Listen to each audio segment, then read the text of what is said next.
Paulo Moreira, bom dia. Está connosco no Porto. Bem-vindo ao programa. Bom dia. Olha, porque assim, eu trabalho em serviço público há muitos anos, de vez em quando até sou comentador convidado da Antena 1. Neste contexto, achei que, de facto, digamos, o nosso silêncio, portanto, as pessoas, enfim, que conhecem e que têm experiência em pandemias, nomeadamente eu, que passei pela gripe A, no FDC, no contexto da Organização Mundial de Saúde, acho que a certa altura, de facto, e a partir de agora, uma vez que o poder político começa a admitir que cometeu erros, acho que é a nossa vez de sair da nossa zona de conforto, de observar coisas absolutamente irracionais que se têm feito durante os últimos meses e começarmos, de facto, a contribuir para o debate nacional.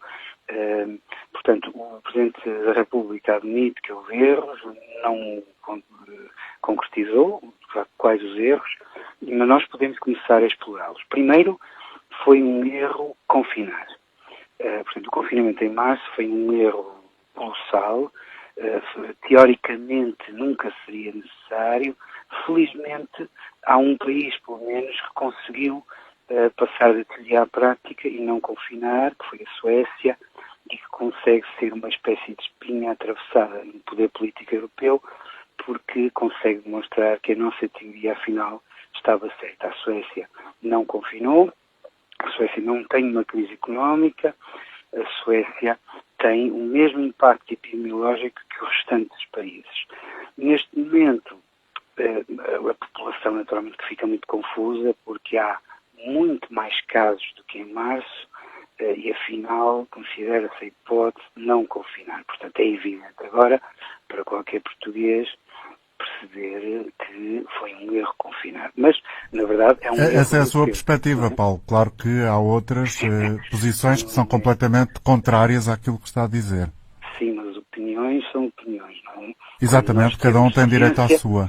Sim, mas a minha opinião não é uma opinião. Portanto, há evidências científicas em que eu trabalho, portanto, esta é a minha área de trabalho, e que não tenho dúvidas que confinar foi um erro. Por outro lado, há outras questões, já agora, em termos de erros, uma vez que vamos ter que concretizar quais foram os erros, não é? Há um erro fundamental, por exemplo, em algo que em Portugal, enfim, isto, em princípio fica registado, não é, para os arquivos históricos, mas tenho ideia, agora não vejo notícias em Portugal, mas tenho ideia que em Portugal não se terá ainda falado da suspeita científica que existe sobre a fiabilidade dos testes. Portanto, é uma investigação na área da biologia, portanto, não tem nada a ver com médicos, nem com profissionais de saúde, é uma investigação na área da biologia que demonstra que este teste aplicado, ou sugere, não é, que levanta-se a suspeita de que a esmagadora maioria dos casos considerados positivos não são. E não são porque há um espectro alargado, excessivamente alargado, atribuído a este teste. Portanto, e nós estamos provavelmente perante um gigantesco logro que há de ser entendido, como foi em relação à gripe A, daqui a algum tempo. Eu peço desculpa, Paulo, porque a sua opinião, que diz ser... não é uma opinião. Deixe-me concluir, por favor. Que resulta do seu trabalho diário, que é isto que faz. O que é que faz exatamente? Pedia-lhe para se apresentar e para nos deixar uma perspectiva do que é a sua atividade profissional, no sentido de podermos também ouvir as suas palavras com outro sentido, mais avisado, se quiser. Sim.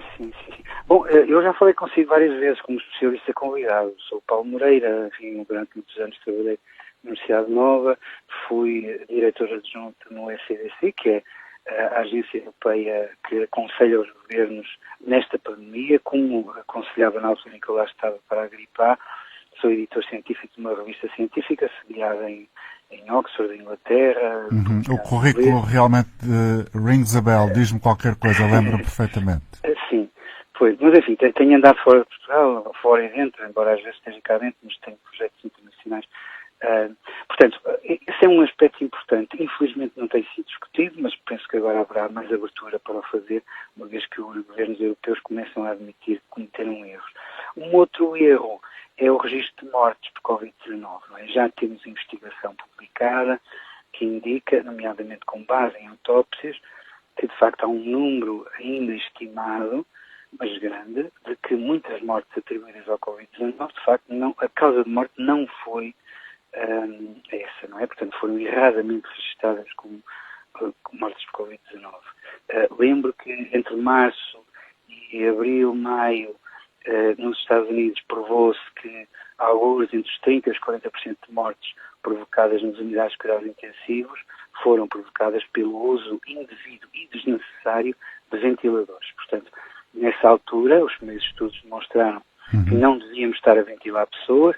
Discretamente deixou de se ventilar, nunca mais se falou em comprar centenas de ventiladores. Sim, mas ainda este fim de semana, por exemplo, Paulo, lia uma reportagem, julgo que no Diário de Notícias, em que os responsáveis por cuidados intensivos de hospitais da Grande Lisboa reconheciam exatamente isso, ou seja, no início julgava-se que do ponto de vista da medicina era mais interessante como resultado imediato a utilização dos ventiladores e agora já não é essa a resposta primeira.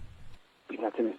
Bom, é uma forma de colocar as coisas, não é? O que os americanos demonstraram, primeiro em hospitais de Nova Iorque e depois um pouco por todo o mundo, em Israel, na Austrália, etc., até na China, foi-se demonstrando que, de facto, no início ventilaram-se pessoas que não deviam ter sido ventiladas e a causa de morte foi excesso de ventilação. Mas, uma vez mais, o registro dessas mortes é atribuído ao Covid-19. Portanto, há aqui alguns aspectos que aos poucos ganharão visibilidade, não é? E um outro que é muito atual e muito polémico, não é? Sobretudo porque os partidos de extrema-direita ou extrema-esquerda, ou o que seja, decidiram tomar isso como uma atividade política, não é? Mas é, de facto, o uso das máscaras. Portanto, nós temos evidências, há mais de 2 décadas, que as máscaras têm efeitos nocivos na saúde individual muito graves, foram estudados com base nos efeitos secundários que se notavam nas pessoas profissionais de saúde que trabalhavam nos blocos operatórios e que usavam máscaras durante várias horas e que ao fim de um tempo começaram a ter, de facto, efeitos nocivos muito graves. Por outro lado, as máscaras vulgares que as pessoas utilizam, portanto, nós sabemos que não protegem nem deste vírus, nem da maior parte dos vírus. Portanto, aquilo que a OMS tem no seu site, se as pessoas forem lá ver, é a utilização de máscaras em determinadas situações, mas as máscaras clínicas, portanto, aquelas máscaras P1, P2, portanto, aquelas máscaras que usamos em casos, normalmente nos blocos operatórios, etc. Portanto, estas máscaras vulgares, para além de não protegerem, geram efeitos secundários muito graves. Neste Paulo, momento, mas repara, estão-se a fazer estudos eu não quero que me interprete no sentido de estar, de alguma forma, censurar a sua opinião, não é essa a questão. A minha questão é outra. Aquilo que nos está a dizer é altamente contraditório com o pensamento dominante e quando nós estamos numa altura em que o país, enfim, e o próprio Presidente da República assume que têm sido cometidos muitos erros do ponto de vista da comunicação, porque a pandemia é uma doença nova, essencialmente, e, portanto, traz um desafio permanente, constante, altamente mutável, que está quase diariamente a ganhar contornos novos, com a comunidade científica a deixar indicações diferentes, porque há conhecimento que, entretanto, se vai adquirindo. O discurso que o Paulo está a fazer agora é altamente contraditório com tudo aquilo que temos ouvido como melhor recomendação, como melhores práticas e, portanto, este discurso que está a fazer pode trazer ainda mais confusão para o comum dos nossos ouvintes. Esse risco não é um risco que se acentua? Não, repare, a verdade vem sempre ao de cima, não é? Pode demorar tempo. Repare, durante muitos anos, por exemplo, negou-se o efeito cancerígeno do tabaco, negou-se o efeito cancerígeno das linhas de alta tensão, negaram-se os efeitos cancerígenos dos telemóveis, essas ainda se negam, não é? A evidência foi surgindo, mas levou muitos anos até que, digamos, se conseguisse enquadrar o conhecimento científico naquilo que eram as percepções populares. Obviamente que neste caso estamos muito em cima da situação, não aprendemos nada com a gripe A, e se o Presidente da República fala dos erros de comunicação, pois aí de facto existem vários estudos, inclusive eu publiquei alguns, até na minha revista, e eu próprio, do que é que devia ser feito numa futura pandemia. Portanto, ninguém leu os livros em fevereiro, nem os artigos, nem a evidência científica, e voltaram-se a cometer os mesmos erros. Há, porém, um fenómeno de comunicação, se querem focar nessa área, que é muito relevante. São as percepções erradas, ou seja, a forma como os números são apresentados na comunicação social é profundamente errada, porque não é contextualizada, não é? Portanto, quando se diz constantemente que morreram mais 10 pessoas, mais 15, mais 20, e que há mais 4 mil casos, não é?